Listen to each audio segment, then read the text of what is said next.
Before I start, let me prepare you. This story has one of the most emotional and infuriating endings we've ever told here. But there's one detail you need to know. Only subscribers see the ending. If you don't click subscribe right now, YouTube simply won't show you the final part, and you'll miss the most important moment. So subscribe now, hit the like button, and tell us where you're watching from. This story deserves to be experienced until the very last second. The fluorescent lights of Chicago O'Hare International Airport flickered overhead as Emma stood frozen in Terminal 3, her heart pounding so violently she thought it might shatter through her rib cage. 3 small children clung to her legs, Sophia, age 7, clutching her worn teddy bear, Felix, 5, his thumb firmly planted in his mouth, and little Lena, barely 3, whimpering softly as tears streaked her cherubic cheeks. The departure board above them blinked mercilessly, announcing flights to destinations they would never reach. Not today, perhaps not ever. If you think this story is already heartbreaking, wait until you see what happens next. The journey Emma is about to embark on will take her through the darkest valleys of despair and lift her to heights she never imagined possible. This story has an ending so incredible, so unexpected, that you won't believe it until you reach the final words. Before we continue, do yourself a favor. Subscribe to our channel right now. You won't want to miss this ending. And you definitely won't want to miss the other thrilling, dramatic stories we share. Trust me, this one will stay with you long after you finish reading. Emma's phone buzzed for the 47th time that morning. She didn't need to look at it to know it was another message from him. From Daniel, her husband of 8 years. Ex-husband, her mind corrected bitterly. Though the papers weren't signed yet, the marriage had ended 2 hours ago in the most spectacular fashion imaginable. They had been standing in this very terminal, bags checked, boarding passes in hand, ready to fly to Miami for what was supposed to be a family vacation, a last-ditch attempt to save their crumbling marriage. Emma had noticed Daniel seemed distracted, constantly checking his phone, his jaw tight with an emotion she couldn't identify. Then his phone rang. He answered it, turned pale, and simply said, "I can't do this. I'm sorry." Before she could process his words, he was walking away, leaving her standing there with 3 confused children and 7 pieces of luggage.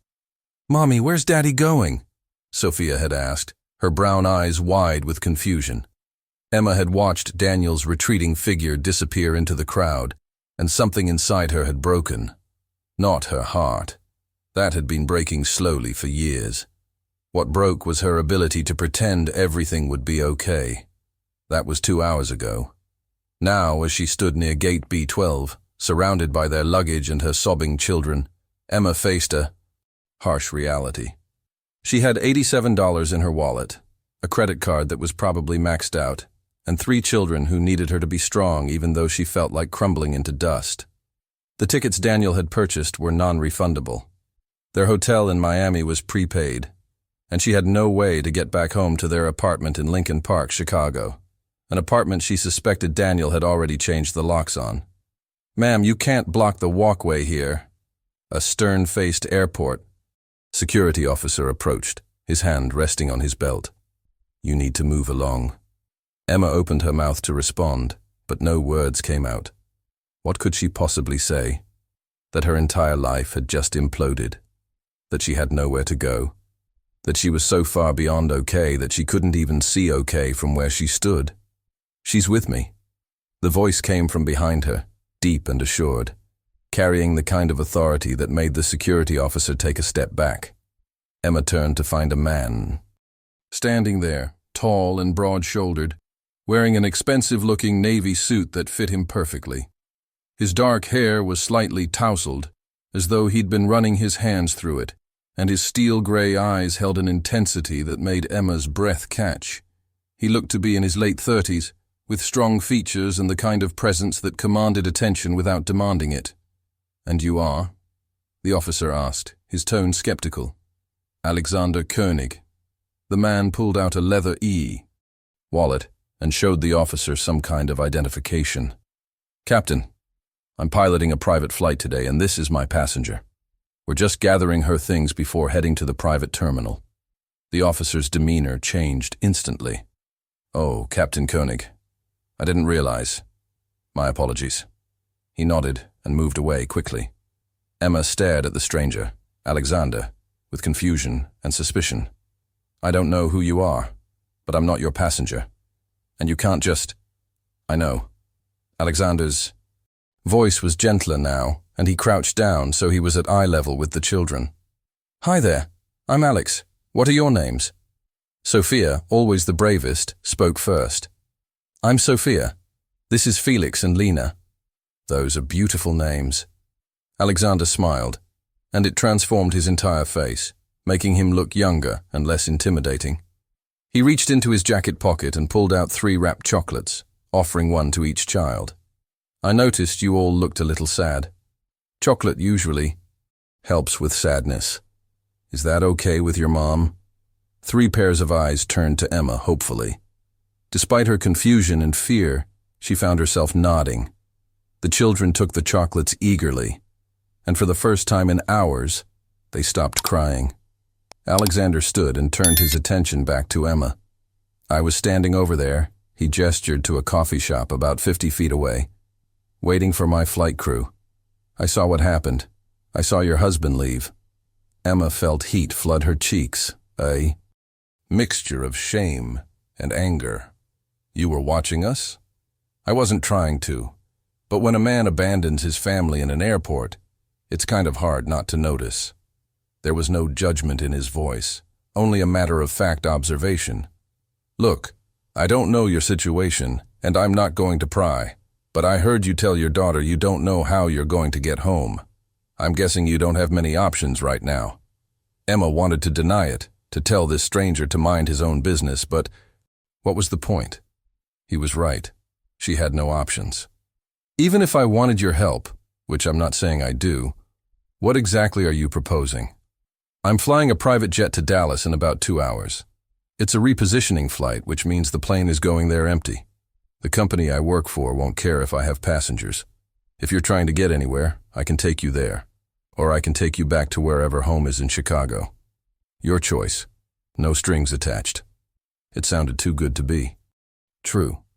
Emma had learned the hard way that nothing in life was free. "Why would you do that? You don't even know me." "You're right. I don't know you. But I know what it feels like to feel helpless. And I know what it's like when someone extends a hand when you need it most." Alexander pulled out a business card and handed it to her. "Alexander Koenig, Captain. Koenig Aviation Services. Look me up if you want. I'm legitimate. And if you decide you want the help, meet me at the private aviation tourist terminal signature flight support in 90 minutes. If you don't show up, no hard feelings. But if you do, I'll make sure you and your children get where you need to go safely." Before Emma could respond, he walked away, leaving her standing there with his business card in her trembling hand and 1,000 questions in her mind. Don't miss a thing. Subscribe now and discover the ending of this and other thrilling and dramatic stories. Sophia tugged on Emma's sleeve. "Mommy, is that man going to help us?" Emma looked down at her daughter, then at Felix and Lena, who had chocolate smeared on their faces but had finally stopped crying. She looked at the departures board, at the crowds of people rushing past her to catch their flights, at the security officer who was now watching her from a distance. Then she looked at the business card in her hand. She pulled out her phone and searched for Koenig Aviation Services. The company existed, a high-end private aviation company based in Dallas, specializing in corporate and celebrity flights. And there on the Our Team page was Alexander Koenig's photo and profile. Captain Alexander Koenig, chief pilot, former U.S. Air Force pilot, 20 years of flying experience, certified on multiple aircraft types. The photo showed the same man who had just spoken to her, though in the picture he was standing in front of a sleek white jet, wearing aviator sunglasses and a confident smile. Emma's phone buzzed again. Another message from Daniel. This time she read it. "I'm sorry.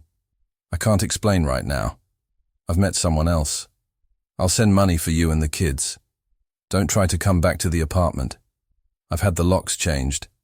The words blurred as tears filled Emma's eyes. 8 years of marriage, 3 children, countless sacrifices, and this was how it ended. Via text message, in an airport, with her standing there like a fool, holding his business card. No, Alexander's business card, not Daniel's. Daniel didn't have the decency to say these things to her face. Emma wiped her eyes and took a deep breath. She had 2 choices.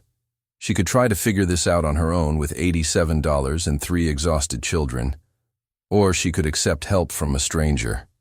Every instinct told her not to trust Alexander, not to get into a private plane with a man she didn't know. But then she looked at her children, at their tired faces and rumpled clothes, and she realized that sometimes survival meant taking risks. "Come on, kids," she said, gathering their belongings. "We're going to meet that nice man." "Really?" Sophia's face lit up. "Is he going to take us on an airplane?" "Yes, sweetheart.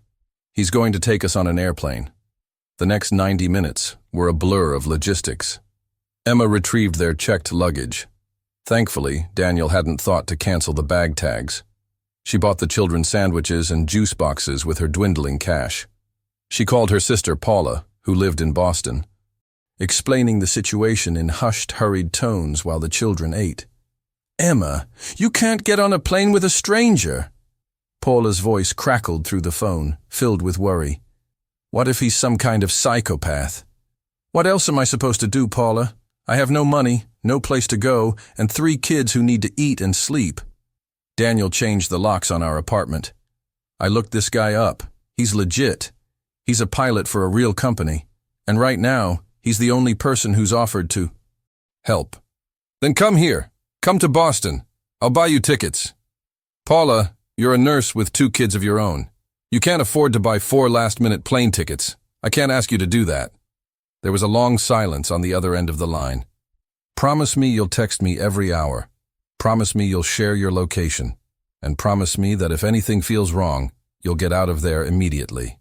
"I promise." 60 minutes later, Emma stood in front of Signature Flight Support's entrance, her heart hammering in her chest. The private aviation terminal was nothing like the chaos of the commercial terminal. It was quiet, elegant, with leather couches and soft lighting. A receptionist looked up as they entered. "Can I help you?" "I'm here to meet Captain Koenig," Emma said, her voice barely above a whisper. The receptionist smiled warmly. "Oh, yes. Captain Koenig mentioned you'd be arriving. He's already in the hangar. Let me take you there." They followed the receptionist, through a secure door and out onto the tarmac, where several private jets sat gleaming in the afternoon sun. Emma had never been this close to a private plane before. They were beautiful, sleek machines that spoke of wealth and privilege, things she'd never had, and probably never would. "There he is!" The receptionist pointed to a white jet at the far end, where Alexander stood talking to another man in a pilot's uniform. Alexander looked up as they approached, and a genuine smile crossed his face. "You came. I wasn't sure you would." "I almost didn't," Emma admitted, "but I'm out of options." "Sometimes the best decisions come when we run out of options." Alexander gestured to the man beside him. "This is Tim, my co-pilot. He'll be flying with us today. Tim, this is Emma and her children, Sophia, Felix, and Lena." Tim, who looked to be in his 50s with gray hair and kind eyes, extended his hand. "Pleasure to meet you all. Don't worry, Mrs. It's Ms. now, apparently," Emma said, the bitterness creeping into her voice. "Just Emma." Tim nodded understandingly. "Well, Emma, you're in good hands.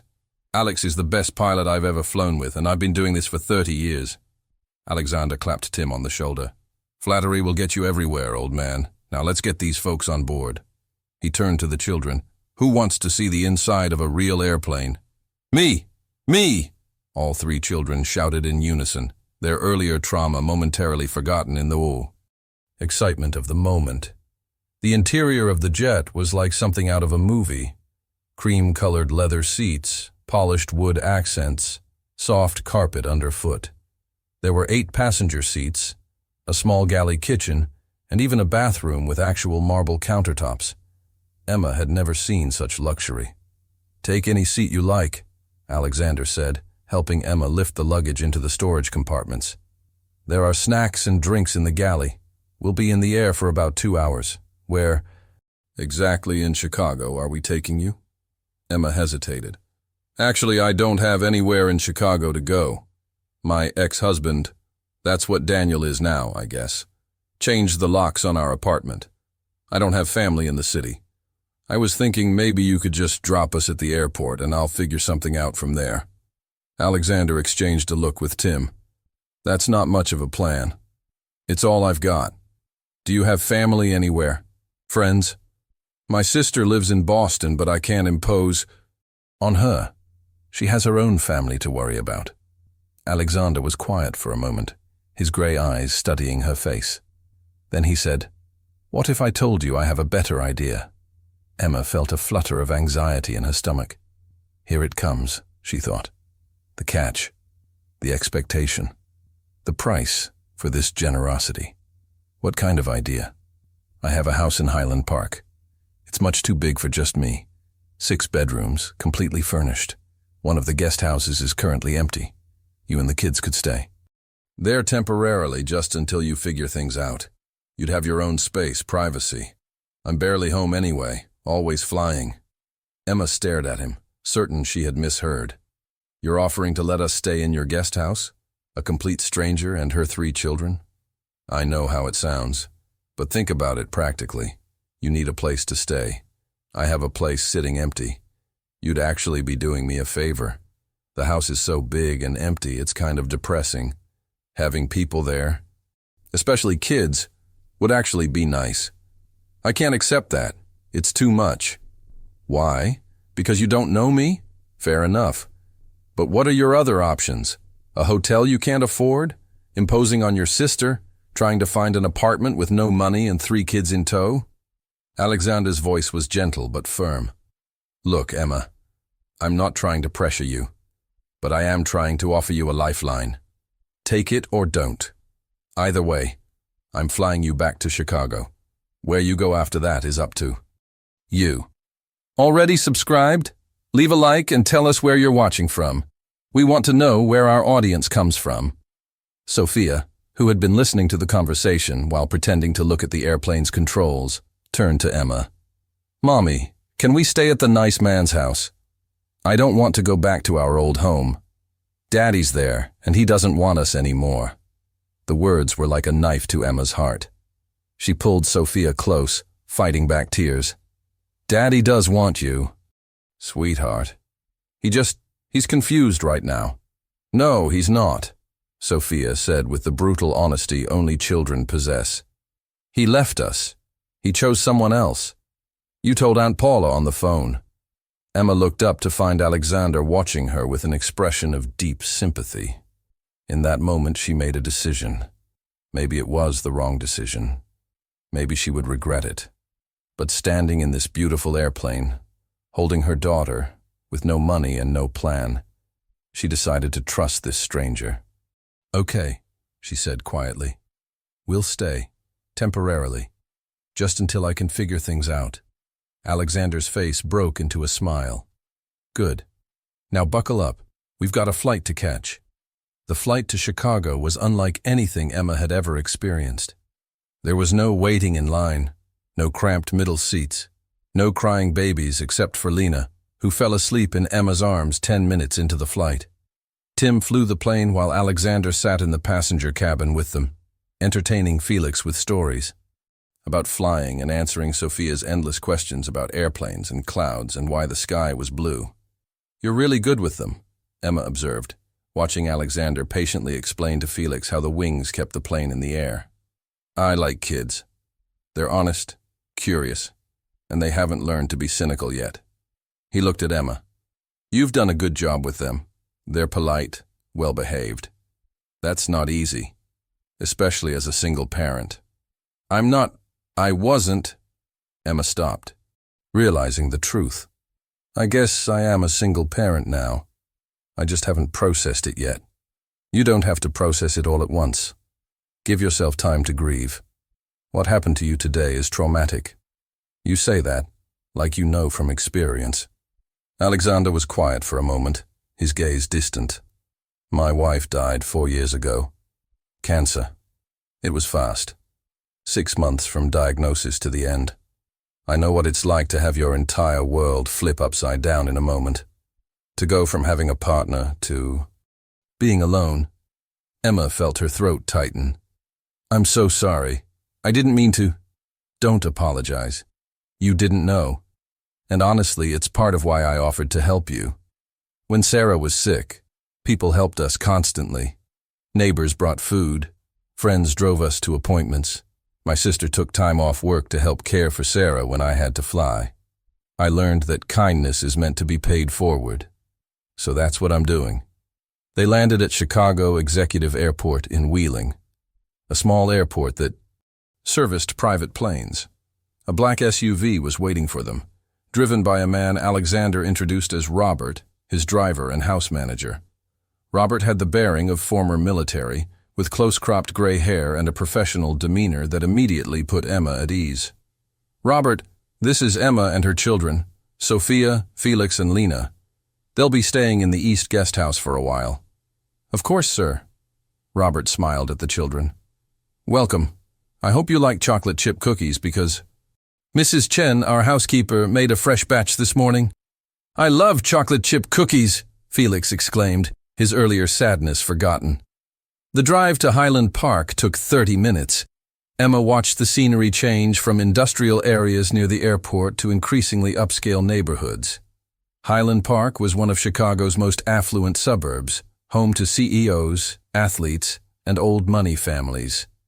Emma had never been here before, never had any reason to visit this world of manicured lawns and houses that could fit 10 of her old apartment inside them. When Robert turned down a tree-lined private drive, Emma's jaw dropped. The main house was a massive stone and glass structure that looked like something from an architecture magazine. It sat on what had to be at least 5 acres of land, with mature oak trees, professionally landscaped gardens, and a view of Lake Michigan in the distance. This is your house? Emma asked, unable to keep the shock out of her voice. Technically, yes, though house seems like an understatement. My wife designed it. She was an architect. This was going to be our forever home, the place where we'd raise kids and grow old together. Alexander's voice held a note of sadness. After she died, I couldn't bring myself to sell it, but I also couldn't bring myself to live in it fully. So I use it as a base when I'm in Chicago, but I'm gone most of the time. Robert pulled the SUV around to the back of the property, where 2 smaller buildings stood, guest houses that were each bigger than the apartment Emma had shared with Daniel. The East Guest House is this one, Alexander said, pointing to a charming cottage-style building with a blue door and window boxes full of flowers. It has 3 bedrooms, 2 bathrooms, a full kitchen, living room, and a small backyard area. It's completely furnished and stocked with basics. Mrs. Chen keeps it clean and ready for guests. Emma stepped out of the SUV, the children tumbling out after her. She felt like she was in a dream, or perhaps some kind of elaborate prank. This couldn't be real. People didn't just give strangers access to properties like this. Why are you really doing this? She asked Alexander, as Robert began unloading their luggage. Please don't tell me it's just kindness. Nobody is this kind without expecting something in return. Alexander looked her directly in the eyes. You want the truth? Fine. This house is empty. It's been empty for 4 years except for me, passing through every few weeks. It was supposed to be full of life, children's laughter, family dinners, Christmas mornings. Sarah and I planned all of that, and now it's just a monument to everything I lost. So yeah, maybe I'm not being entirely selfless. Maybe I want to hear children playing in the yard. Maybe I want to see lights on in the guest house. Maybe I want to remember what it feels like to help someone instead of just existing in this empty space I can't seem to let go of. The rawness in his voice silenced any further questions Emma might have had. She nodded slowly. Okay, but I'm not a charity case. I'll find a job as soon as possible. I'll pay you rent. We can discuss that later. For now, let's just get you settled. Alexander handed her a set of keys. Front door, back door, and the main gate. You're free to come and go as you please. The garage code is 4582. Robert and Mrs. Chen are here Monday through Friday, 8 a.m. to 6 p.m. On weekends, it's just us. Well, you. I'll probably be traveling. Emma took the keys, their weight feeling symbolic somehow. I don't know how to thank you. You don't need to thank me. Just take care of yourself and your kids. That's enough. The inside of the guest house was even more impressive than the outside. The living room had vaulted ceilings, a stone fireplace, and French doors that opened onto a patio. The kitchen had granite countertops and stainless steel appliances. The bedrooms were spacious and bright, with comfortable beds and plenty of closet space. It was nicer than any place Emma had ever lived. "Mommy, is this really where we're staying?" Sophia asked, spinning in circles in the living room. "For now, baby. Just for now." Alexander showed them around quickly, pointing out where everything was, how to work the TV and Wi-Fi, where the thermostat was located. Then he handed Emma a credit card. "This is for household expenses, food, necessities, whatever the kids need. Don't argue," he said when Emma started to protest. "Consider it part of the temporary arrangement. You can't buy groceries with $87. How did you know? You mentioned it at the airport. I pay attention." He checked his watch. "I need to get back to the airport. I have another flight tonight. But Robert will be here tomorrow morning if you need anything. Mrs. Chen will stock the kitchen tonight and make sure you have everything you need. My number's on the refrigerator. Call if you need anything." And, Then he was gone, leaving Emma standing in a guest house that was nicer than anywhere she'd ever dreamed of living, holding a credit card from a stranger who had just turned her world upside down. In a good way, for once. That night, after the children were bathed and tucked into beds that seemed impossibly soft compared to what they were used to, Emma stood on the patio and looked up at the stars. She pulled out her phone and called Paula. "I'm alive," she said, when her sister answered. "Thank God. I've been worried sick. Where are you? You're not going to believe this." Emma told her sister everything. The plane, the offer, the house, Alexander's story about his late wife. Paula listened in stunned silence. "Emma, this sounds like a fairy tale. It sounds too good to be true." "I know. But Paula, I'm here. I'm in this beautiful guest house. The kids are asleep in real beds. We're safe. And for the first time since Daniel left us at the airport, I feel like maybe we're going to be okay." "Just be careful," Paula cautioned. "Men don't do things like this without expectations. He lost his wife. He's lonely. He's not looking for anything from me, except to not have an empty house. I hope you're right. I really do. Just promise me you'll stay alert." "I promise." After they hung up, Emma checked her phone one more time. There were 17 messages from Daniel, each one more pathetic than the last. Apologies, explanations, justifications. Emma deleted them all without reading past the first line. Then she blocked his number. He had made his choice. Now she would make hers. The next morning, Emma woke to the sound of laughter. Confused, she stumbled out of bed and followed the sound to the backyard, where she found Alexander playing catch with Felix and Sophia while Lena sat on a blanket watching them. "You're back," Emma said, surprised. "Flight got cancelled. Mechanical issue. So I figured I'd come check on you guys." He threw the ball to Felix, who caught it and beamed with pride. "Hope that's okay. It's your property. You can do whatever you want. Actually, while you're here, it's your home. I should have called first." Emma felt a flicker of guilt. "I'm sorry. I didn't mean to sound ungrateful. You've been nothing but kind to us. No apology necessary. You've been through hell. You're allowed to be cautious." They watched the children play for a while in comfortable silence. Finally, Alexander said, "I was thinking, I know a lawyer, a really good divorce attorney. If you want, I could set up a meeting, pro bono. He owes me a favor." Emma turned to look at him. Why would he owe you a favor? I flew his mother to Mayo Clinic for emergency surgery last year. Wouldn't accept payment. Told him to pay it forward. Alexander smiled slightly. Turns out he's been looking for ways to pay it forward ever since. I can't keep taking from you. You're not taking. I'm offering. There's a difference. Emma thought about Daniel, about the apartment she could no longer access, about her belongings that were probably in boxes by now. I don't even know where to start with a divorce. I don't know what I'm entitled to, what rights I have. That's why you need a lawyer. And this guy, Sebastian Fisher, he's the best. He'll make sure you and your kids are taken care of. Okay, Emma said softly. Thank you. For everything. You're welcome. Now I'm going to make breakfast. Hope you like pancakes, because that's pretty much all I know how to make. The pancakes were terrible, burnt on the outside, raw in the middle. But the children ate them anyway, laughing as Alexander pretended to be offended by their critiques of his cooking skills. Emma watched this strange man, this billionaire pilot who had swooped into their lives like a guardian angel, and felt something shift inside her. Not attraction exactly. Not yet. But recognition. The recognition that some people in this world were genuinely good, even when you had every reason to believe otherwise. Over the next few weeks, a routine developed. Alexander was gone most of the time, flying clients all over the world. But when he was home, he would appear in the backyard with a soccer ball or a kite, engaging the children in play while Emma met with Sebastian to discuss her divorce.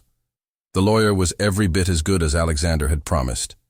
Within days, he had frozen their joint accounts, filed for emergency support, and gotten a court order allowing Emma to retrieve her belongings from the day Emma went back to get.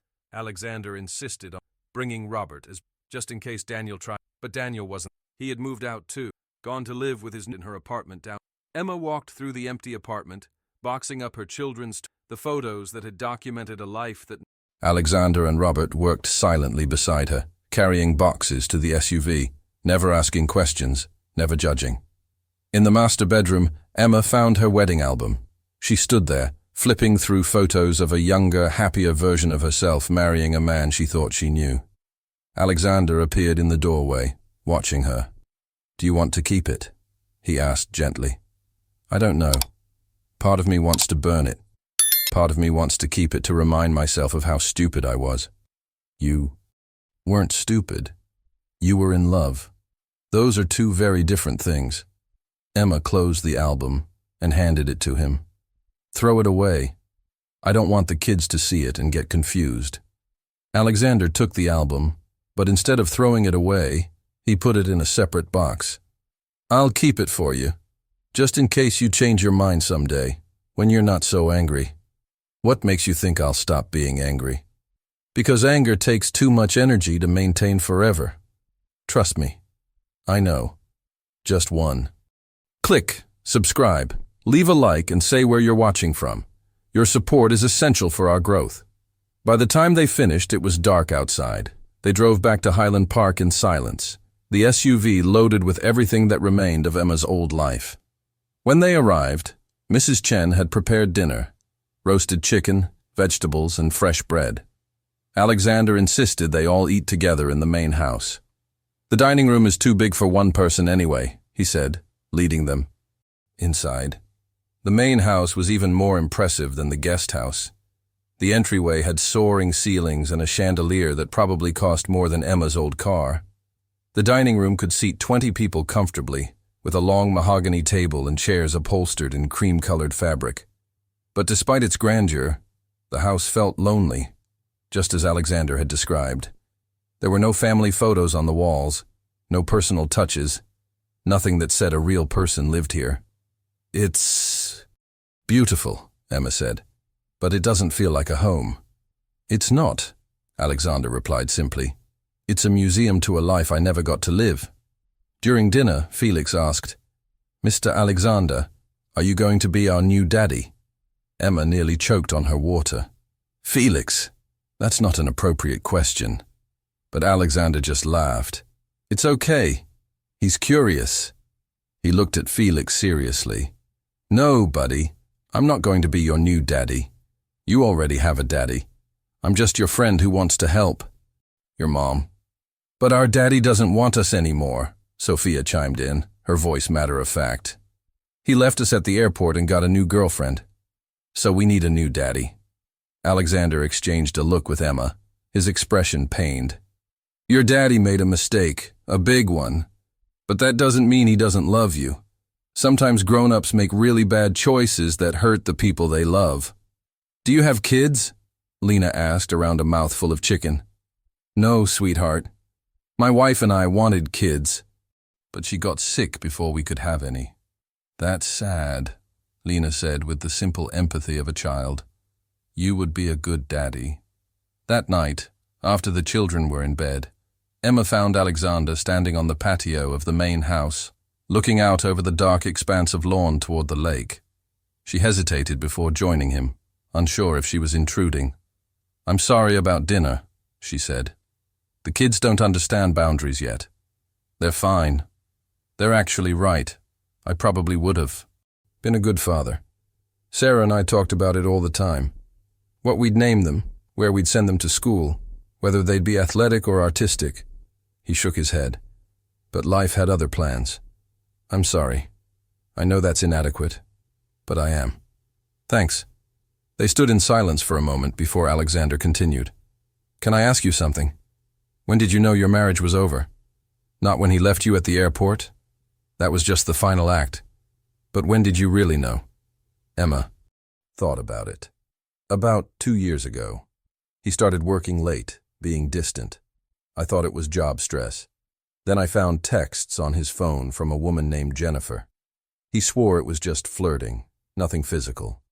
I wanted to believe him because I was pregnant with Lena, and I couldn't imagine raising 3 kids alone. So I convinced myself it was nothing. But deep down, I knew. I knew he had checked out of our marriage.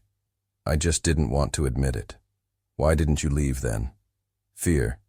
"Money, the kids, all the usual reasons people stay in dead marriages." Emma wrapped her arms around herself against the cool evening air. "What about you? Have you dated since your wife died?" "A few times. Nothing serious. Most women are either intimidated by the money or only interested because of the money, and comparing anyone to Sarah feels unfair. She was everything to me." Alexander looked at Emma.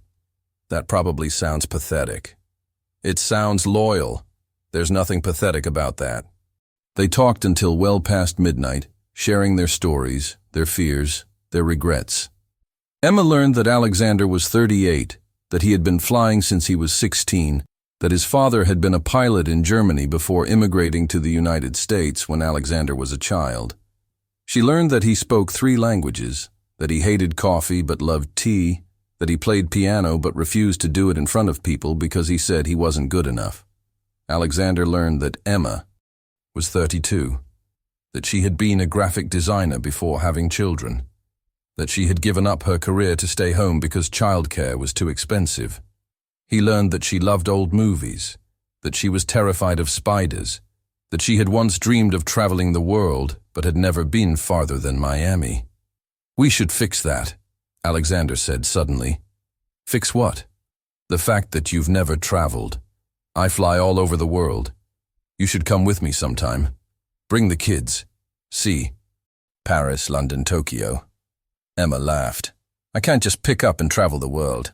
I have kids, responsibilities." "The kids can come too. Private jets are perfect for families. No security lines, no crowds, no stranger sitting next to you eating tuna fish."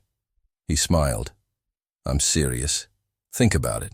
You've been through hell. You deserve something good." As Emma walked back to the guest house that night, she felt something she hadn't felt in years. Hope. Not just hope that things would be okay, but hope that they might actually be good. Better than good, even. The next morning, Alexander was gone again, off to Los Angeles for a 3-day trip. But he called every evening to check in, asking about the kids, making sure Emma had everything she needed. On the 3rd evening, when Sophia answered the phone and launched into a 10-minute story about the butterfly she had seen in the garden, Alexander listened patiently to every word. asking questions, and making appropriately enthusiastic comments. After Sophia finally handed the phone back to Emma, he said, "She's a bright kid. They all are." "They like you," Emma said. "More than they should, probably, considering how long we've known you." "Is that a problem?" "I don't know. I'm afraid they'll get attached and then you'll disappear. Not because you're a bad person, but because this whole situation is temporary. Eventually I'll find a job, get my own place, move on with my life. And the kids will have to say goodbye to you, and this place and all of this will just be a strange interlude in their lives. Or," Alexander said slowly, "maybe it doesn't have to be temporary. Maybe we figure out a way to make this work long-term." "What do you mean?" "I mean, what if you stayed? Not just in the guest house, but here. You could work on your graphic design again. I know dozens of companies that need design work. I could introduce you to people, get you freelance gigs. You could work from home, be there for the kids, and not have to worry about rent or utilities or any of that." "Alexander, I can't." "Why not? Give me one good reason why not, other than pride." Emma was silent. She couldn't think of a good reason. The arrangement was working. The kids were happy. She was starting to heal. And Alexander was becoming more than just a benefactor. He was becoming a friend. Maybe something more, though Emma was afraid to examine that thought too closely. "I'll think about it," she finally said. "That's all I ask." 3 months passed. Emma threw herself into rebuilding her life. She met with Sebastian regularly, navigating the messy process of divorce. Daniel was fighting for partial custody, not because he actually wanted to see the children, but because his lawyer said it would reduce his child support payments. The legal battles were exhausting and expensive, but Sebastian handled everything with fierce competence. Emma also started taking on freelance design work, projects Alexander connected her with. She rediscovered her love for design, the creative satisfaction of bringing a client's vision to life.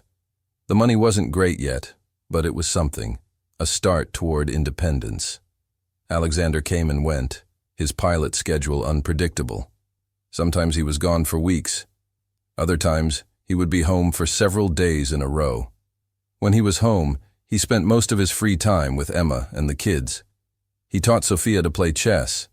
He helped Felix build elaborate Lego creations. He read to Lena every night before bed, funny voices and all. Emma watched these interactions with a mixture of gratitude and growing concern. The children were falling in love with Alexander, and if she was honest with herself, so was she. It happened gradually, the way real love does. It wasn't the passionate, desperate love of her youth with Daniel.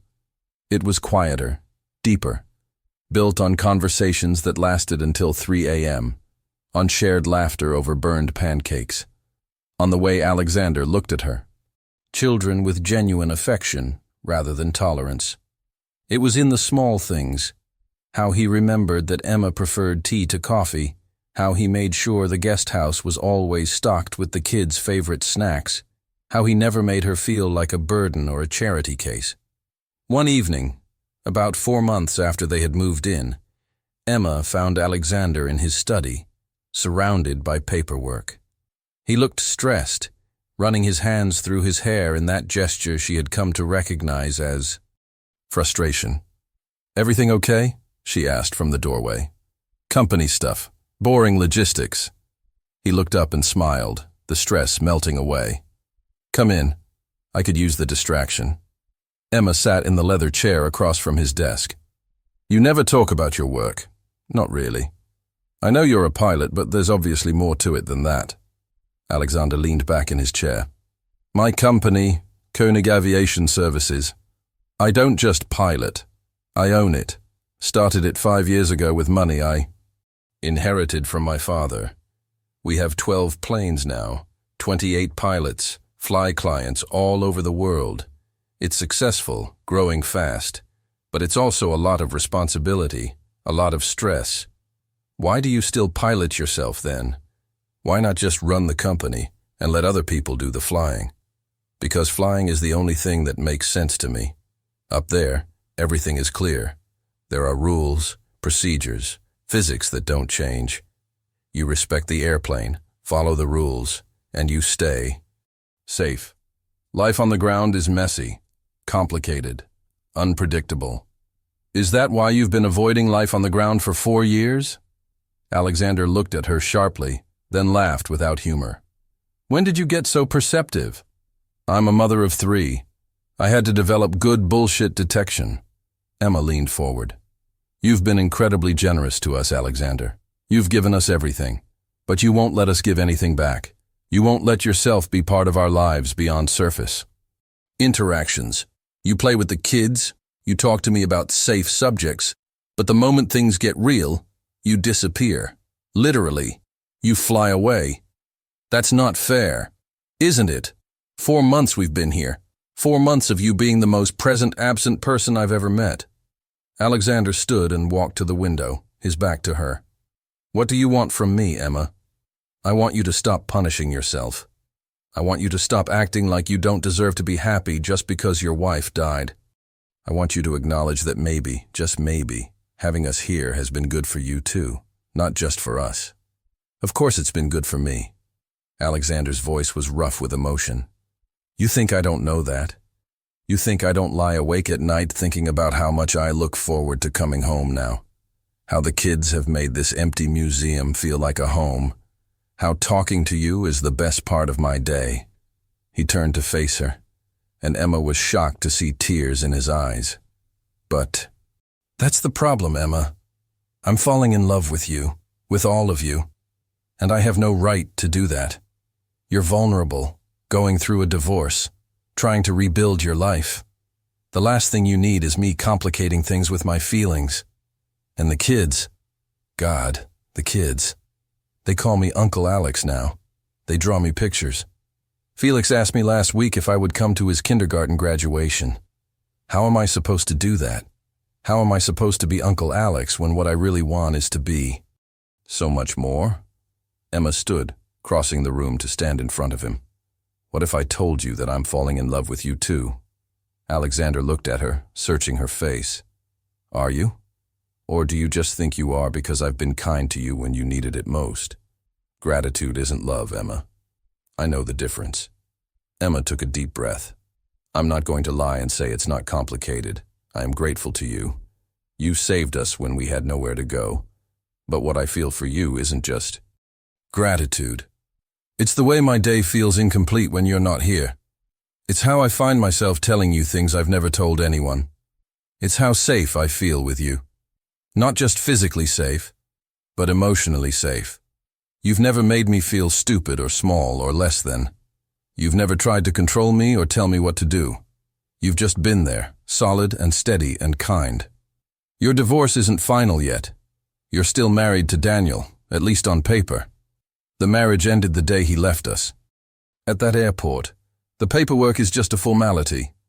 Alexander reached up and touched her face gently, his thumb brushing across her cheekbone. I don't want to be your rebound. I don't want to be the first person you fell for after your marriage ended.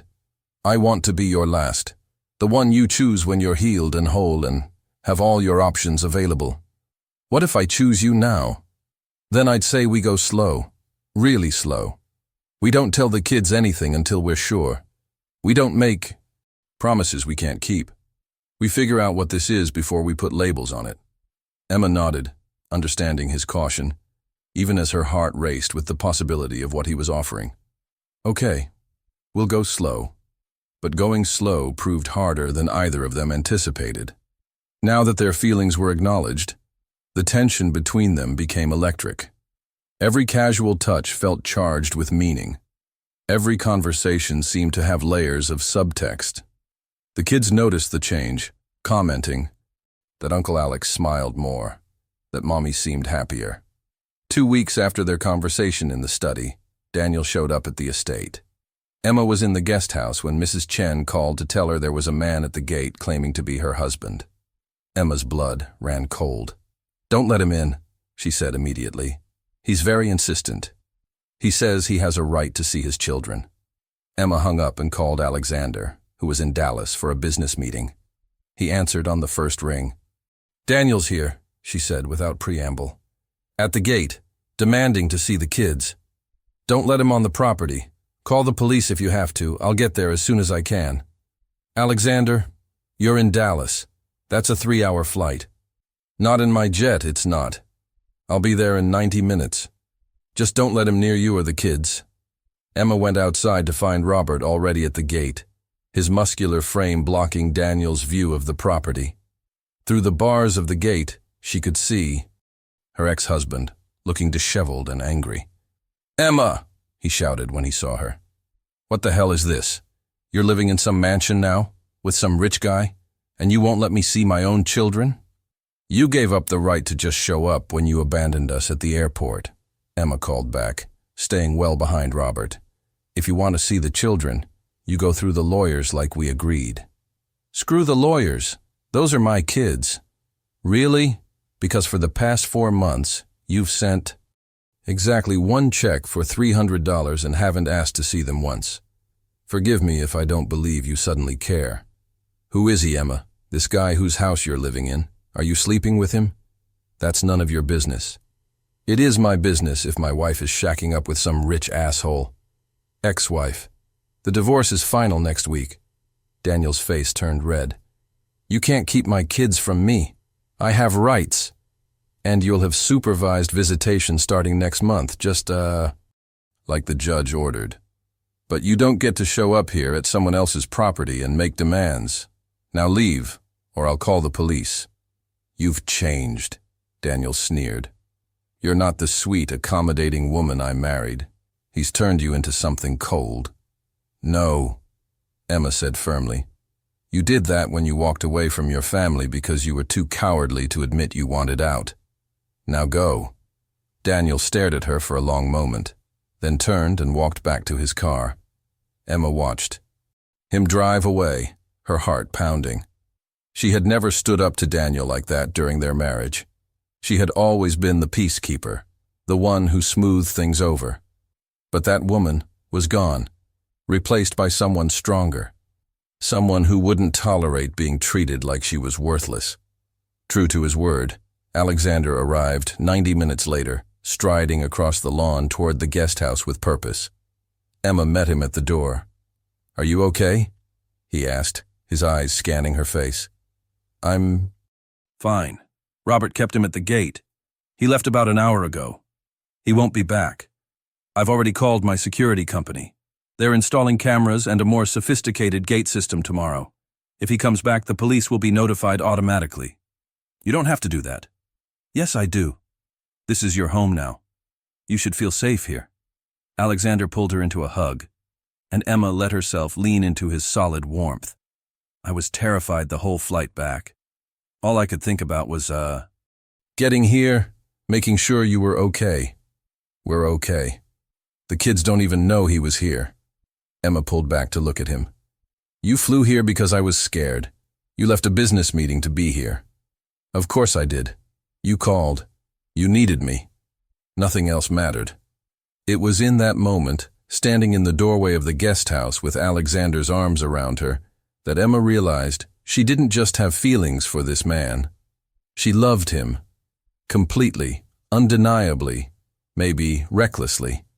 But she loved him. "The kids are at a play date," she said quietly. "Mrs. Chen took them to her niece's house for the afternoon." "So we're alone?" "Yes." Alexander looked at her, and she saw the war playing out in his eyes. Caution versus desire. The need to protect her versus the need to be close to her. Finally, he said, "We were going to go slow. Slow is overrated."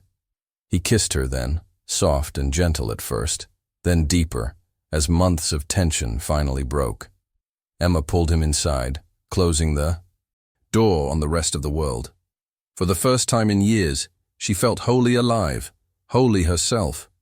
This wasn't the desperate passion of youth, wasn't trying to lose herself in someone else. This was finding herself, finding peace, finding home in another person. Later, as they lay together in her bed, Alexander traced patterns on her bare shoulder. "I need to tell you something." Emma tensed. Okay, I'm in love with you. Completely, terrifyingly in love with you. And I know we said we'd go slow, but I can't pretend anymore. I want this. I want you. I want to be here for you and the kids, not as a friend or a temporary benefactor, but as something real. I want that too, Emma said softly. But I'm scared. What if we screw this up? What if it doesn't work and the kids get hurt? Then we'll deal with it. But Emma, we could also get hit by a bus tomorrow. We could have a meteor fall on this house. Life doesn't come with guarantees.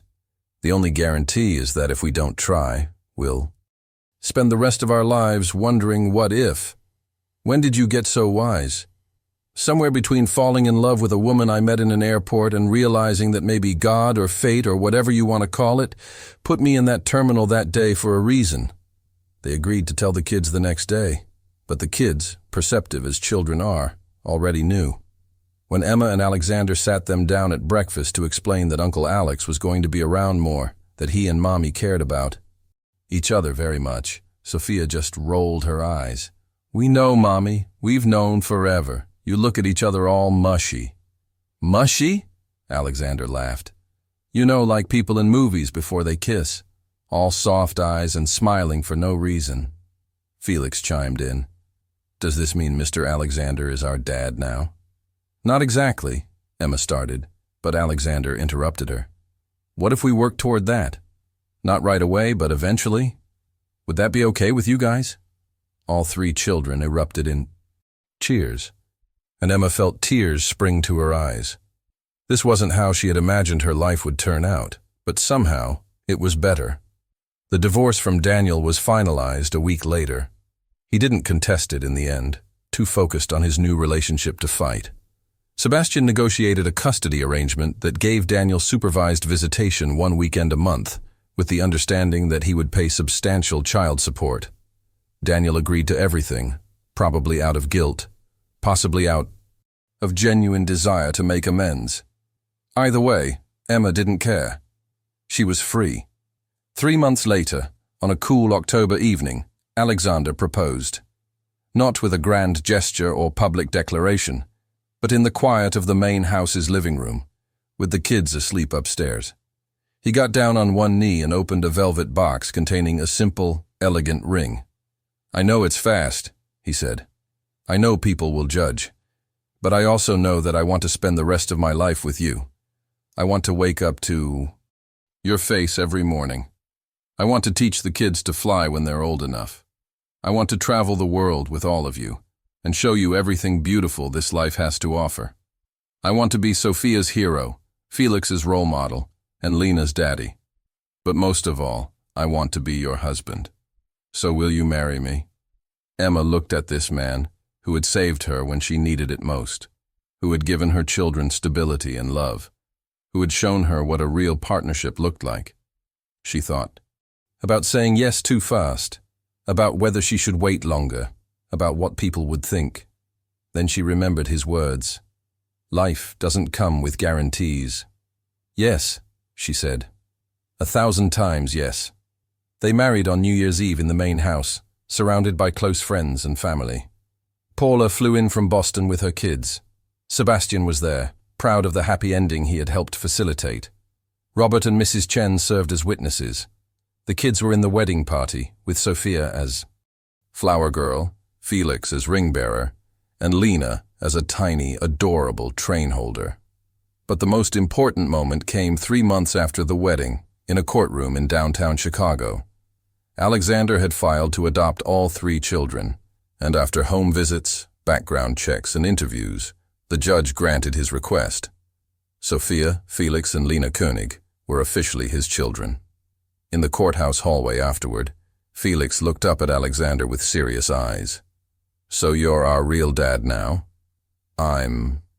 You're forever dad, Alexander corrected gently. You have a biological father, and that's Daniel. But I'm the dad who's going to be there for every scraped knee, every school play, every heartbreak, every triumph. I'm the dad who chooses you, every single day. I like that better than a real dad, Sophia declared, because you chose us. We didn't just happen to you." Alexander scooped all 3 children into his arms, tears streaming down his face.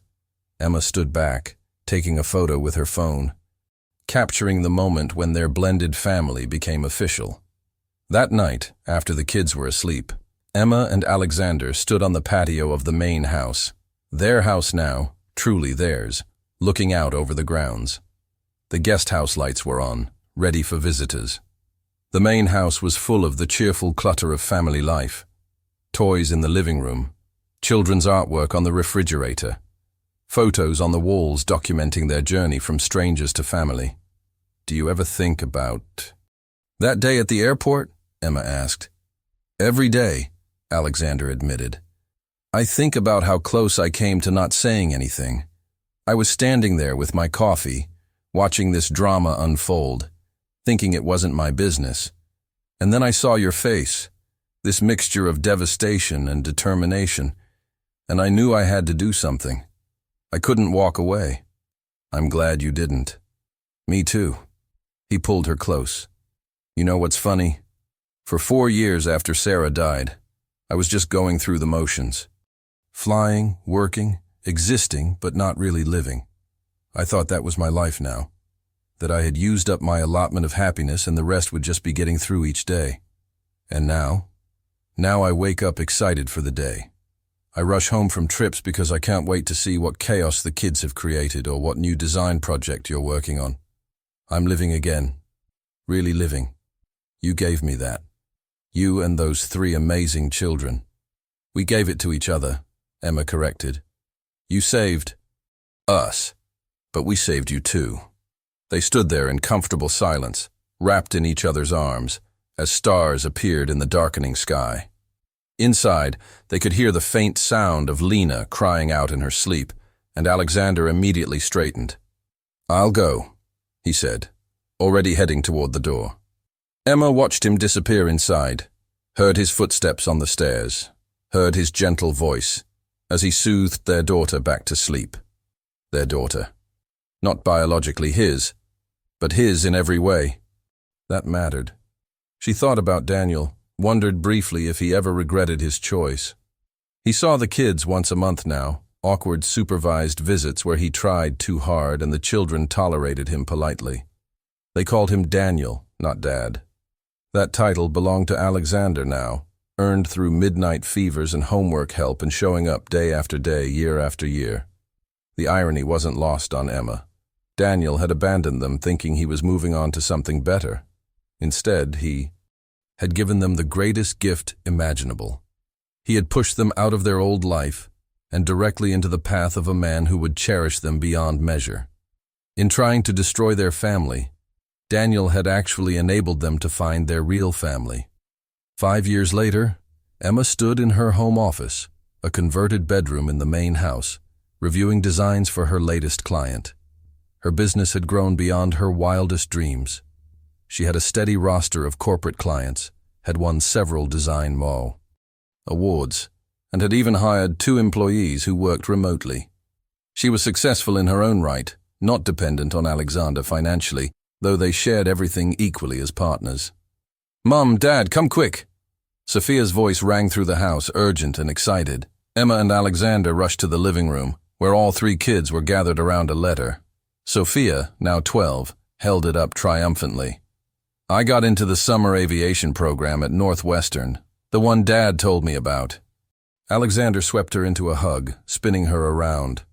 "I knew you would. You're going to be an amazing pilot someday." "If I want to be a pilot," Sophia corrected with the confidence of a preteen. "I'm still considering architecture, or maybe I'll be a pilot architect, build airports and fly to them." "Whatever you choose, you'll be incredible," Emma said, kissing her daughter's forehead. Felix, now 10, looked up from his Lego set. "Can I do the aviation program when I'm 12? "If you want." 2, Alexander confirmed. "Or you can do the engineering program, or the art program, or all 3. You can do anything you set your mind to." Lena, 8 years old and still the baby of the family, climbed into Emma's lap. "I want to be a designer like Mommy." "Then we'll get you a design program," Emma said, hugging her youngest close. That evening, after the kids were in bed, Emma found Alexander in his study. He was looking at a photo on his desk, the only photo he had kept from his first marriage. It showed him and Sarah on their wedding day, both smiling, full of hope for a future they would never have. "Do you think she would approve?" he asked without looking up. "Of us, of the life we've built." Emma sat on the arm of his chair. "I think she'd be happy that you're happy, that you found love again, that this house is full of life and laughter like you both dreamed it would be. I hope so." Alexander set the photo down and pulled Emma into his lap. "I loved her completely. And I love you completely. It's not less, it's not more, it's just different. Does that make sense?" "Perfect sense. We don't replace the people we've lost. We just make room for new people alongside them." A knock on the door interrupted them. Felix stood there in his pajamas, looking uncertain. "Dad, can I ask you something?" "Of course, buddy. Come here." Alexander gestured for Felix to come closer. "Daniel called today. He wants me to spend Christmas with him instead of Thanksgiving. He said—" "He has a right because he's my real dad." The room went very still. Emma felt her protective instincts flare, ready to call Sebastian and fight this, but Alexander held up a hand. "Come here, Felix." Alexander pulled his son onto his other knee. "Listen to me very carefully. Daniel is your biological father. That's a fact, and facts don't change. But being a dad isn't about biology. It's about showing up. It's about being there when you're scared or sick or sad. It's about teaching you how to tie your shoes and ride a bike and treat other people with respect. It's about choosing you every single day, even when it's hard. Do you understand?" Felix nodded slowly. "Now, if you want to spend Christmas with Daniel, we can work that out. Your mom and I will never stop you from having a relationship with him if that's what you want. But if you don't want to, that's okay too. You get to choose. And whatever you choose, we'll support you. Because that's what parents do." "I don't want to spend Christmas with Daniel," Felix said firmly. "I want to spend it here with you and Mom and Sophia and Lena. Daniel he's nice, I guess. But he's not my dad. You're my dad." Emma saw tears in Alexander's eyes, the same tears that were now streaming down her own face. "Then that's what we'll do," Alexander said, his voice rough with emotion. "We'll spend Christmas right here, as a family." After Felix went back to bed, Emma and Alexander sat in his study for a long time, not talking, just being together. Finally, Emma said, "We should tell them the full story someday, about how we met, about that day at the airport." "Why?" "Because they should know that sometimes the worst day of your life can lead to the best thing that ever happened to you. They should know that hope exists even in the darkest moments. They should know that their family was born out of someone else's cruelty, but became something beautiful anyway. When should we tell them? When they're older. When they can understand that life is complicated and messy, and sometimes wonderful things come from terrible situations." "I love you," Alexander said suddenly. "I know I tell you that every day, but I need you to understand how much. You took a broken man who was just going through the motions and gave him a reason to live again. You trusted me when you had every reason not to. You let me into your children's lives and allowed me the privilege of being their father.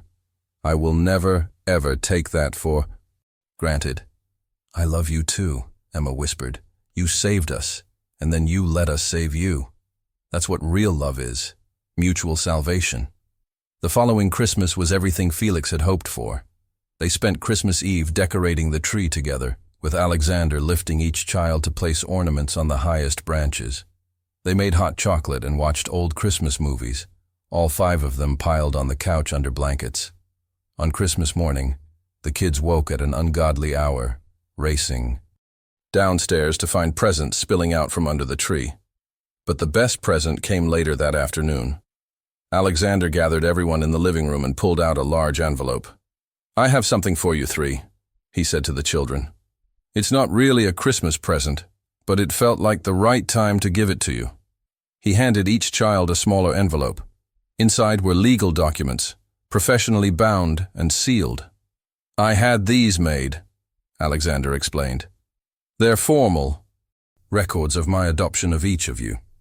I wanted you to have them, to keep them forever, so you always remember that I chose you. Not because I had to, but because I wanted to. Because you three are the best thing that ever happened to me." Sophia, mature beyond her 12 years, wiped her eyes. "We chose you too, Dad. When Daniel came back and tried to get joint custody, we told the judge we wanted you to be our dad. Remember?" "I remember," Alexander said, his voice breaking. "I'll remember that day for the rest of my life." Lena, still young enough to be unabashedly emotional, launched herself into Alexander's arms. "You're the best dad ever, better than a real dad." "I am a real dad," Alexander said, holding her tight. "Biology doesn't make you real. Love makes you real, and I love you three more than anything in this world."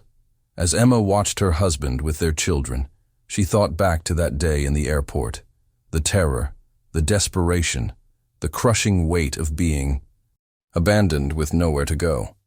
If someone had told her then that she would end up here, in a beautiful home with a man who adored her, watching her children be loved so completely, she never would have believed it. But life was full of surprises, some terrible, some wonderful. The key was surviving the terrible ones long enough to experience the wonderful ones. That night, long after the kids were asleep and the house was quiet, Emma and Alexander stood in front of the Christmas tree, its lights casting a warm glow over the living room. "Remember when this room was empty?" Alexander asked. "When I rattled around this house like a ghost, afraid to live in it because it reminded me of everything I'd lost? I remember. Now look at it." He gestured to the chaos, toys scattered across the floor, half-empty hot chocolate mugs on the coffee table, the kids' Christmas drawings taped to the walls. "It's messy and loud and full of life. It's everything Sarah and I dreamed of, even if it's not. The version we planned. Do you think she's proud of you? I think she's happy I'm happy. I think she'd love you and the kids. I think she'd tell me I was an idiot if I let this family slip away." Emma leaned her head on his shoulder. "We're not going anywhere. You're stuck with us." "Good," Alexander said, kissing the top of her head. "Because I can't imagine my life without you anymore. You're my home, Emma. You and Sophia and Felix and Lena. This house is just walls and rooms. You four are what make it home." 10 years after that day at the airport, Emma and Alexander celebrated their 10th wedding anniversary with a renewal of vows. Sophia was 22, studying to be a pilot just like her dad. Felix was 20, studying mechanical engineering with plans to work in aviation. And Lena was 18, preparing to start college for graphic design, following in Emma's footsteps. All three of their children stood beside them during the ceremony, reading passages about family and love, and second chances. When it came time for Alexander to say his vows, he looked at Emma with the same intensity he had in that airport terminal so many years ago. "Emma, when I met you, you were at your lowest point. And somehow, in your darkest moment, you saved me. You taught me that love doesn't come with expiration dates, that opening your heart again doesn't diminish what came before, that family isn't always about blood, it's about choice. Every day for the past 15 years, I have chosen you. I have chosen us, and I will keep choosing us for the rest of my life." Emma's vows were equally emotional. "Alexander, you saw me when I was invisible. You reached out your hand when I was drowning.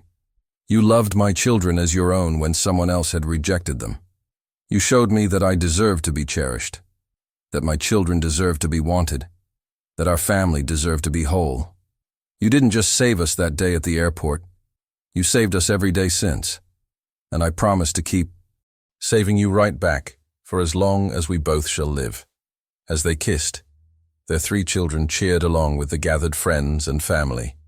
Paula was there with her family, dabbing at her eyes. Sebastian was there with his wife, grinning broadly. Robert and Mrs. Chen were there, both looking proud as surrogate grandparents. But the most unexpected guest was Daniel. He stood in the back, having been invited by Sophia, who had reconnected with him in recent years. Their relationship was cordial but distant. He had missed too much, hurt them too deeply. But he had tried, in his way, to make amends. And he had come today to bear witness to the family he had inadvertently created by walking away. After the ceremony, during the reception, Daniel approached Emma and Alexander. "Congratulations," he said awkwardly. "You've built something beautiful here." "Thank you for coming," Emma said graciously. "It means a lot to Sophia. She's an amazing young woman. They all are." Daniel looked at Alexander. "You did a good job raising them. Better than I could have." "They made it easy," Alexander replied, his tone neutral but not unkind. "I want you to know, I see now what I gave up, what I threw away. I won't insult you by saying I regret it, because that would imply I wish I had them instead of you. And looking at how happy they are, how loved they are, I can't wish that. So I guess what I'm saying is, thank you. For being the father I wasn't capable of being." It was the closest Daniel had ever come to a real apology, and Emma appreciated the effort even as she felt nothing for the man who had once been her husband. That chapter of her life was so distant now. It felt like it had happened to someone else. "They're good kids," Alexander said simply. "And they turned out this way because of Emma. She's the constant. She's the one who held them together when everything fell apart. I just got lucky enough to be invited along for the ride." After Daniel walked away, Emma took Alexander's hand. "That was generous of you. It was honest. You are the constant. You're the strongest person I know. You took a disaster and turned it into something beautiful. We did that together." "No." Alexander shook his head. "You did the hard part. You took the leap of faith. You trusted a stranger. You let me into your life even though you had every reason to protect yourself and your kids. That took courage I can't even fathom." Later that night, as the party wound down and guests departed, the five of them stood on the patio of the main house, looking out over the grounds. The guest house was visible in the distance, renovated now into a home office and studio space for Emma's thriving design business. "Do you ever miss living in the guest house?" Sophia asked Emma. "Sometimes. It was cozy. But this house is better. This house is ours." "Tell us the story again," Felix said. "About how you and Dad met." Emma and Alexander exchanged a smile. This had become a family tradition, the retelling of their origin story. Each time the kids would ask for more details, would want to know how Emma felt, what Alexander was thinking, why he chose to help them. "Well," Emma began, "it started on the worst day of my life." She told them about the airport, about Daniel leaving, about feeling lost and alone and terrified. She told them about Alexander appearing like something out of a dream, offering help that seemed too good to be true. She told them about the decision to trust him, to get on that plane, to take a chance on a stranger's kindness. Alexander picked up the story, describing his perspective, seeing this woman with 3 small children, seeing the devastation on her face, feeling compelled to act even though every logical bone in his body told him not to get involved. "I couldn't walk away," he said. "Something in me knew that if I didn't help, I would regret it for the rest of my life." "And now look at us," Lena said, hugging both her parents. "We're all here. We're happy. We're a family." "The best family," Sophia agreed. "The only family I want," Felix added. Emma looked around at her children, her husband, the home they had built together from the rubble of her former life. She thought about all the choices that had led to this moment. Some made for her, some made by her, all of them necessary. Sometimes she knew the worst thing that can happen to you is the best thing in disguise.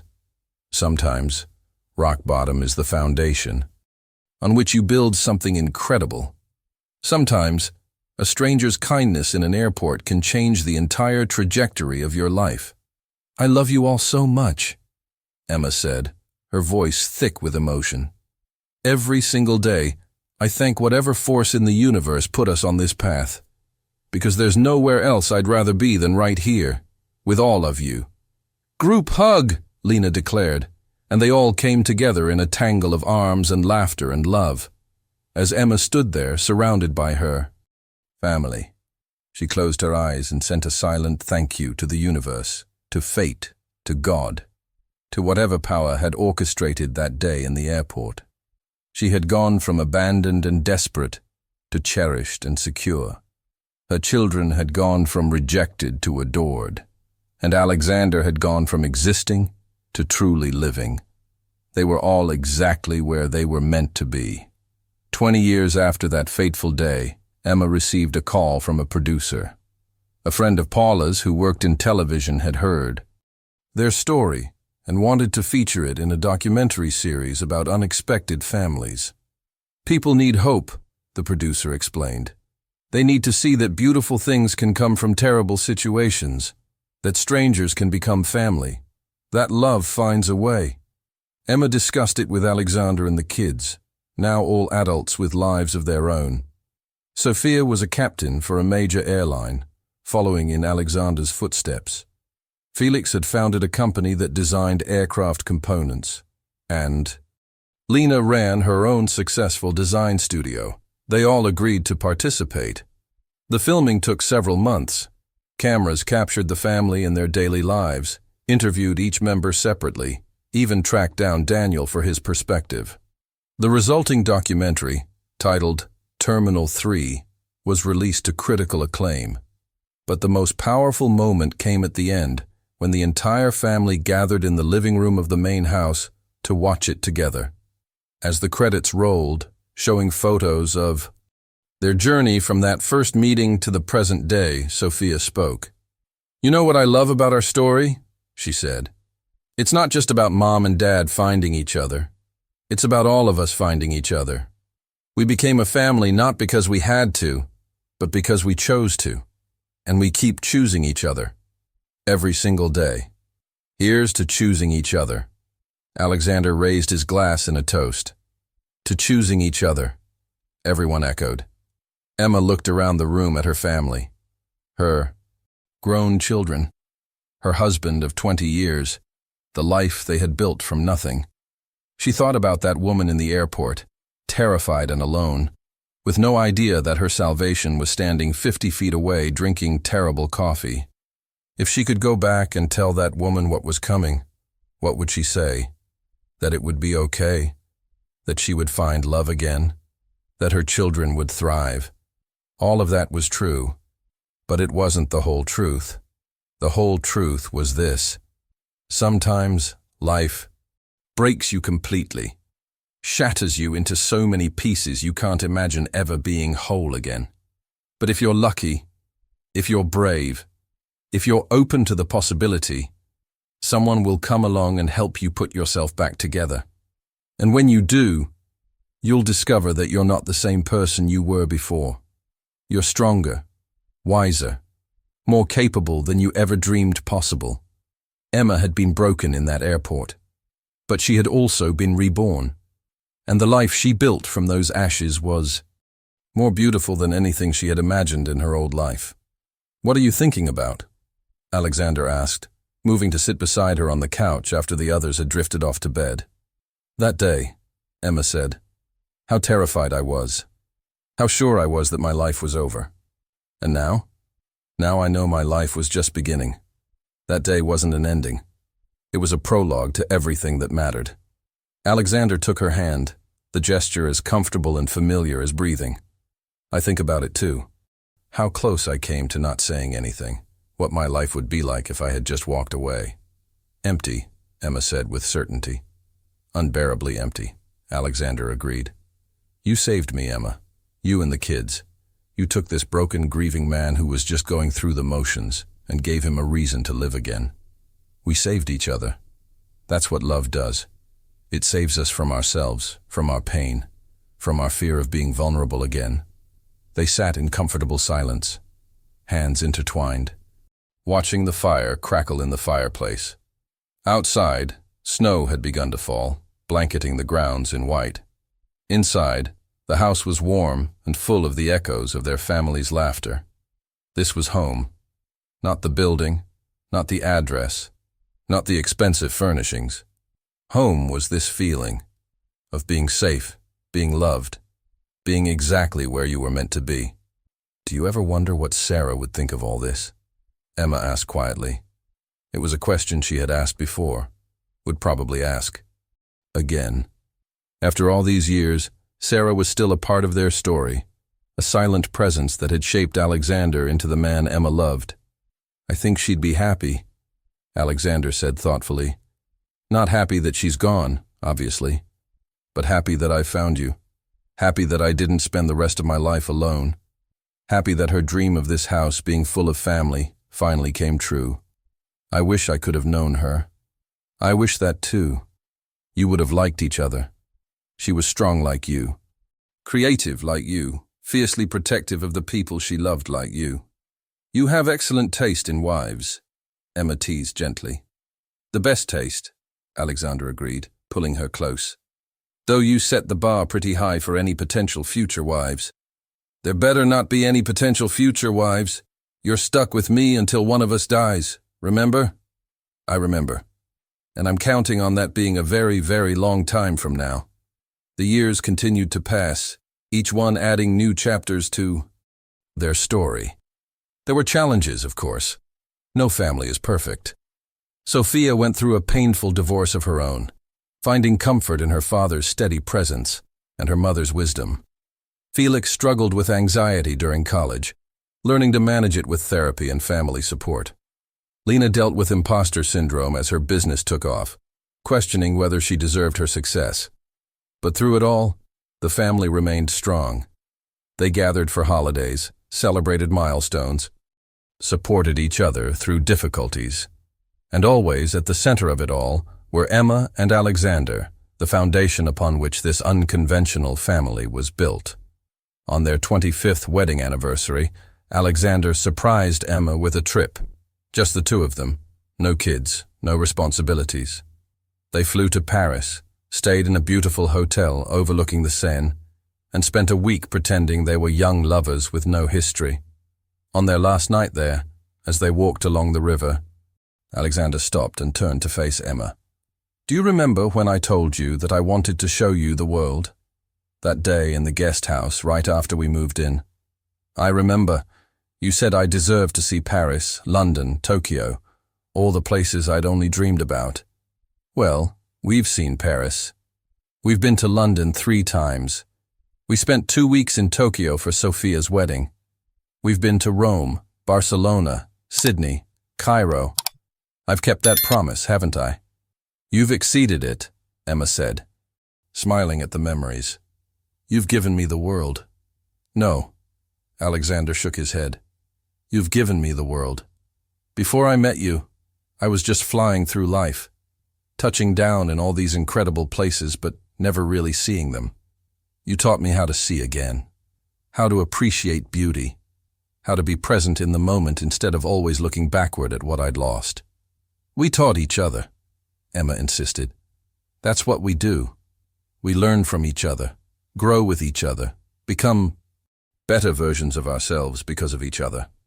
I want another 25 years, Alexander said suddenly, urgently. I want to see our grandkids grow up. I want to travel more, laugh more, build more memories. I want to grow old with you, Emma, really old. I want to be that couple in their 90s, still holding hands, still telling each other stories, still choosing each other every single day. Then that's what we'll do, Emma promised. We'll choose each other for the rest of our lives, however long that is. We'll keep choosing each other.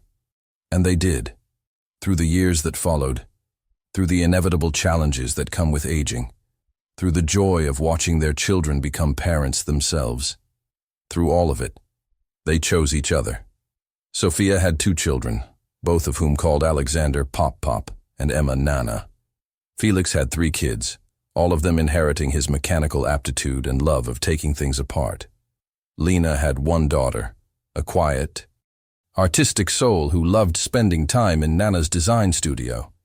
The main house, once empty and echoing, was now constantly full of family.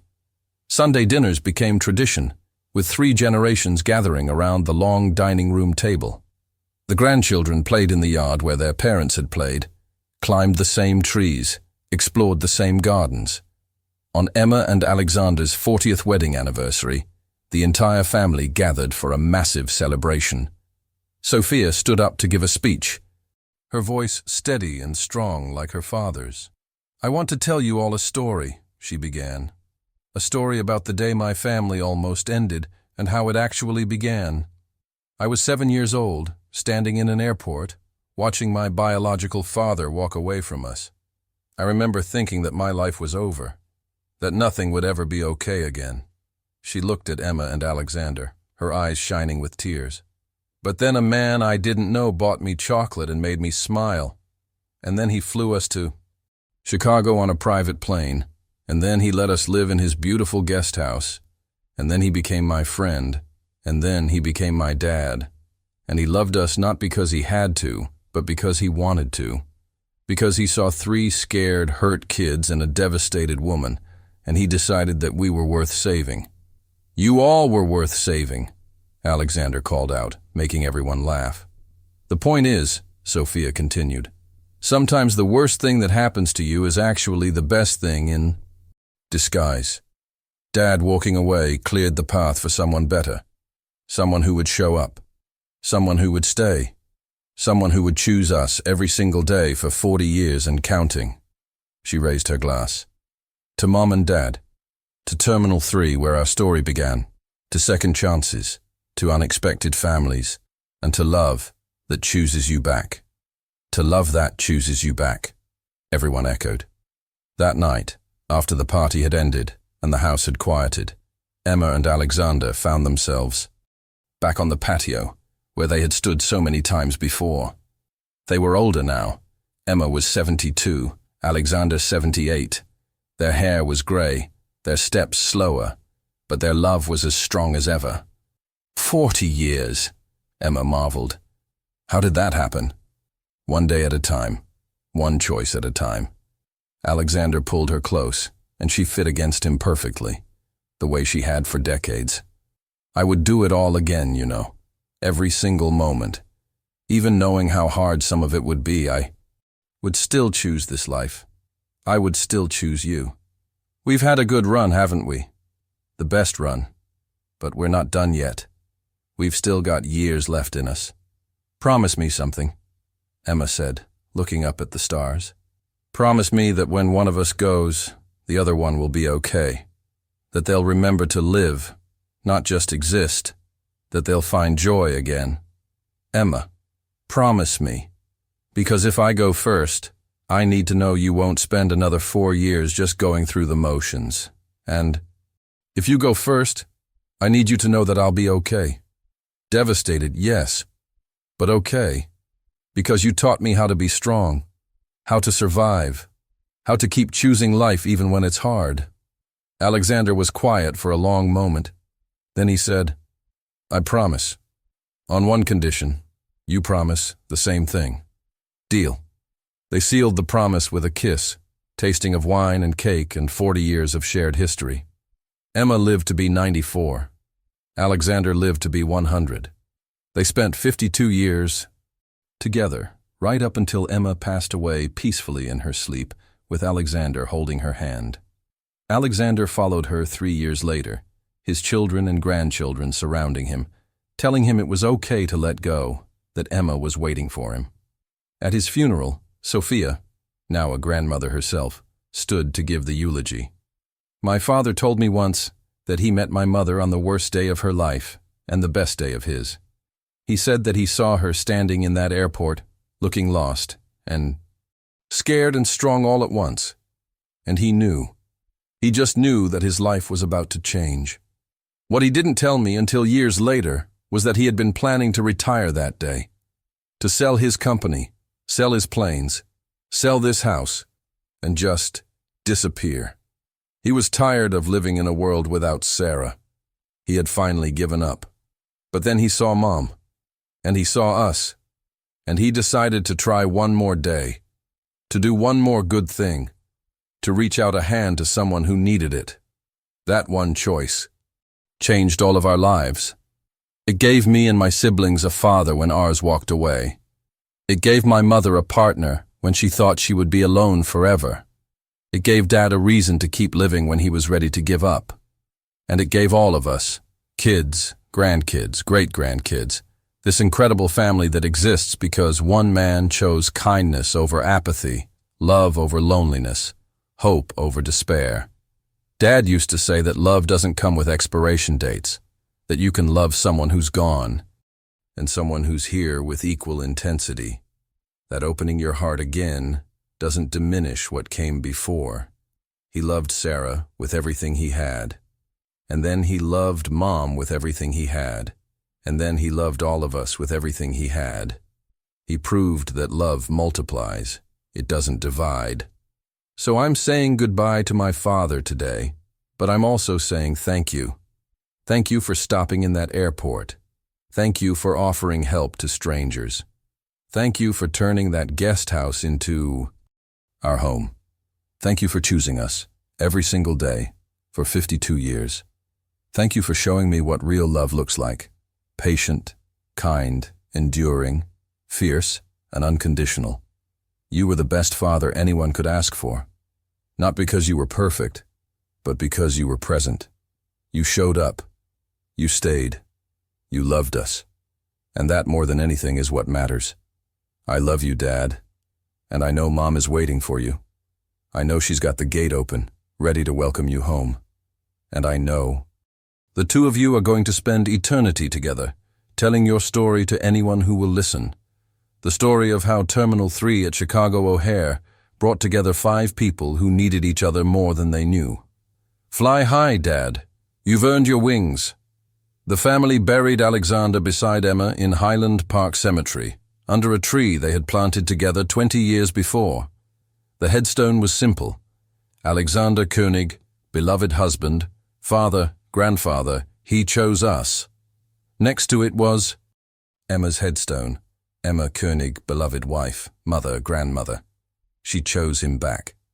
And between the two headstones, the family placed a small plaque that read, Terminal 3, where our story began. Years later, Sophia's oldest grandchild asked her about the plaque. Why Terminal 3? What was so special about it? Sophia smiled and told her the story. The same story Emma and Alexander had told countless times. The story that had become family legend. The story of a woman abandoned in an airport. A pilot with a broken heart, 3 scared children, and the choice to offer help even when there was no logical reason to do so. The point, Sophia concluded, is that sometimes life puts you exactly where you need to be at exactly the right time. But you have to be paying attention. You have to be willing to act.